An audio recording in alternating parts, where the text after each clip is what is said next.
नमस्कार दोस्तों। आज के इस वीडियो में हम बात करेंगे पानीपत के द्वितीय युद्ध के बारे में।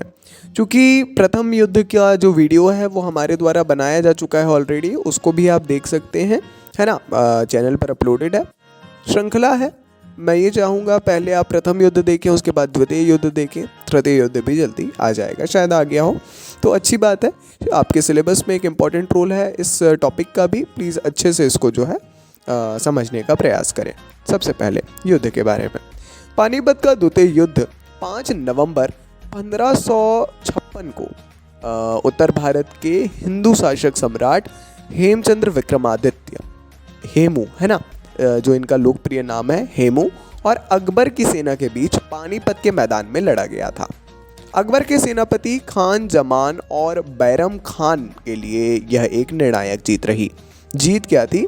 जीत अकबर की ही हुई थी, मगर इसमें जो मुख्य बहुत सकारात्मक बहुत फ़ायदा जिसको मिला खान जमान और बैरम खान को, इस युद्ध के फलस्वरूप दिल्ली पर वर्चस्व के लिए जो है मुग़लों और अफ़गानों के बीच चले संघर्ष में अंतिम निर्णय मुग़लों के पक्ष में हो गया और अगले 300 वर्ष तक सत्ता मुग़लों के पास ही रही। कितना निर्णायक रहा ये युद्ध उनके लिए, है ना।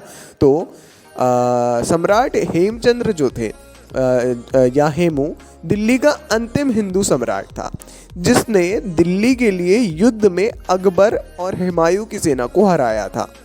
फिर बाद में जैसा हमने बताया अभी क्या हुआ, हेमू वर्तमान हरियाणा के रेवाड़ी का था और हेमू जो है सन 1545 से 1553 तक शेरशाह सूरी के पुत्र इस्लाम शाह का सलाहकार भी रहा, है ना।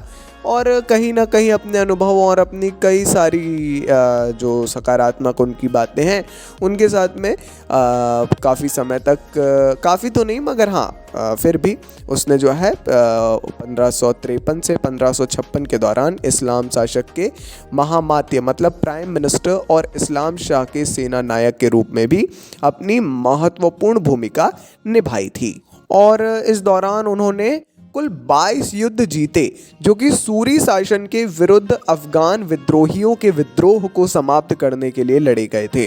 ठीक है, तो ये बता रहा है कि किस प्रकार हेमू का अनुभव था।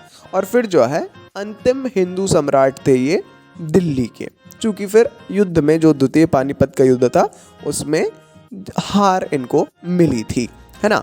तो ये था। अब थोड़ा सा हम और जान लेते हैं और किस प्रकार से ये युद्ध हुआ।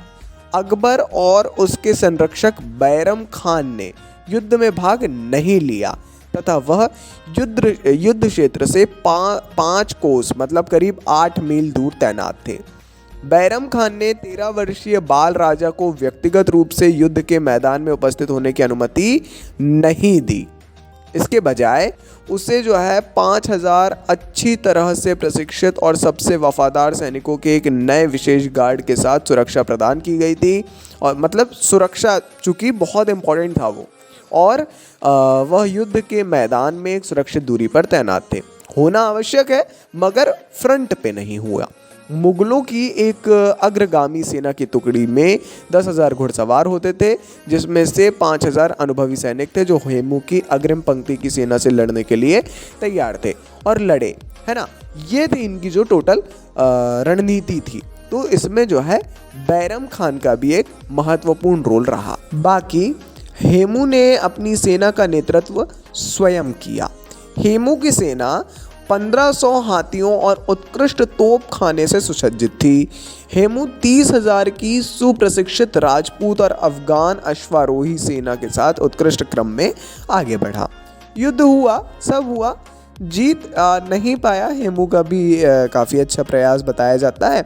हालांकि अंतिम जो निर्णय रहा उसके बारे में भी हम जानेंगे युद्ध का निर्णय क्या रहा, मगर काफ़ी अच्छा दोनों तरफ से रहा। ये कुछ ऐसे फैक्ट्स होते हैं जो आपको रखना पड़ेंगे अगर मेंस वगैरह चल रहा है ना। मेंस में ऐसा डायरेक्ट तो कभी भी नहीं आता है ना, मगर इनडायरेक्ट में भी ये सब जो है बहुत बहुत बेसिक चीज़ें होती हैं, है ना। तो इनके बारे में लिखना ज़रूरी हो जाता है उस समय। तो हमारा जो परिणाम है, हेमू अपने सैन्य बल से युद्ध में जीत की ओर बढ़ रहा था, लेकिन अकबर की सेना ने हेमू की आंख में तीर मारकर उसे घायल कर दिया, जिससे वह बेहोश हो गया। और यह घटना युद्ध में जीत की ओर बढ़ रहे हेमू की हार का कारण बन गई। जी हाँ, बहुत इंपॉर्टेंट लाइन है, बहुत इंपॉर्टेंट फैक्ट है। मतलब जीत की ओर बढ़ रहा था, मगर अकबर की सेना ने हेमू की आंख में तीर मारा, घायल हो गया, बेहोश हो गया, और फिर जो है हार का कारण यही रहा। हेमू का हौदा, ये एक मतलब प्रचलित अब तो फ्रेज हो गया है। हेमू का हौदा यानी घोड़े की पीठ पर सवारी के लिए जो गद्दी है, इस पर ना देखकर हेमू की सेना में एक खलबली मच गई और इसी भ्रम की स्थिति के कारण हार गई। साथ ही युद्ध समाप्त होने के कई घंटे बाद हेमू को मृत अवस्था में पाया गया और उसे शाह कुली खान महरम द्वारा पानीपत के शिविर में अकबर के डेरे पर लाया गया। अकबर के डेरे पर हेमू के समर्थकों ने शिरश्छेदन जिसे कहा जाता है, शिरश्छेदन जो स्थल था यहाँ पे ये होता है ना, इस पर एक स्मारक का निर्माण कराया जो आज भी पानीपत में जींद रोड पर स्थित सौंधापुर गांव में मौजूद है, देखा जा सकता है। काफ़ी लोग देखते भी हैं। अपने आप में ही मतलब इतिहास की एक इतनी महत्वपूर्ण घटना को वर्णित कर रहा है वो स्थान आज भी, कि क्या बताएं। प्रत्येक भारतीय को, प्रत्येक युवा को उस स्थान पर जाना चाहिए जीवन में एक बार। और उससे ज़्यादा महत्वपूर्ण रहा ये विषय हमारा, बहुत इंटरेस्टिंग होता है इसके बारे में जानना।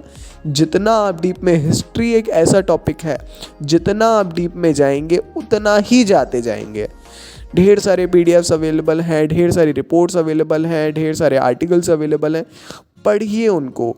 अपना फ्री टाइम अपनी स्टडीज़ में ही किस प्रकार लगाया जा सकता है ये ढूंढना आपका दायित्व है। और जब तक ये नहीं होगा तब तक लक्ष्य जो है बहुत नज़दीक नहीं दिखाई देगा। पढ़िए, जहाँ पे इशू आए हम सदैव आपके साथ में हैं। वीडियो में अंत तक जुड़े रहने के लिए धन्यवाद। आपके लक्ष्य की प्राप्ति जल्दी हो। नमस्कार। वीडियो अच्छा लगा हो तो लाइक करिए, चैनल को सब्सक्राइब करिए। Dynamic impulsion.